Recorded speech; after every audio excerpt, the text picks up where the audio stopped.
With the rise of modern technology in the field of filmmaking, we find an immersive experience in movie theaters engulfs the viewer deeply in the action.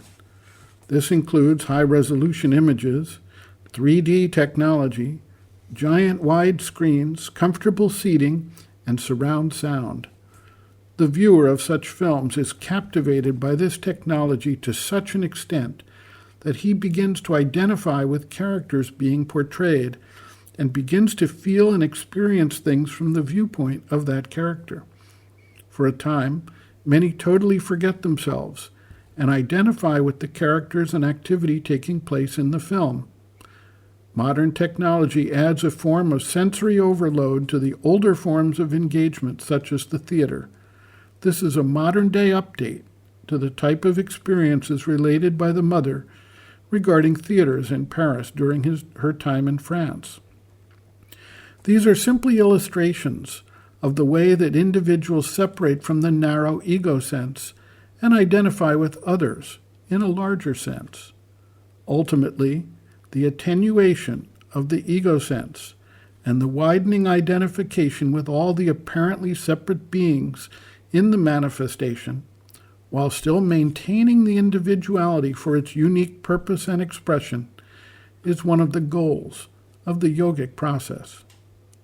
The mother notes, quote, "There are in Paris theaters of the third or fourth rank where sensational dramas are performed.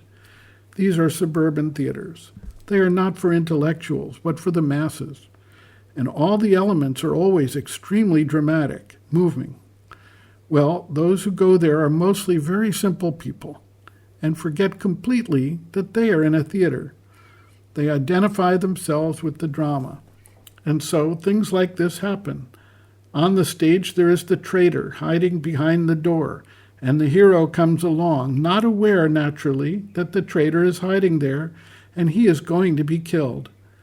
Now there are people sitting up there in what is called the gallery, right up in the theater, who shout, 'Look out! He is there!'" Laughter. It has not happened just once. It happens hundreds of times, spontaneously. I had seen a play of this kind called Les Bossus, I believe. Anyway, it was quite a sensational drama, and it was being played at the Theatre de la Porte Saint-Martin. In this play there was a room.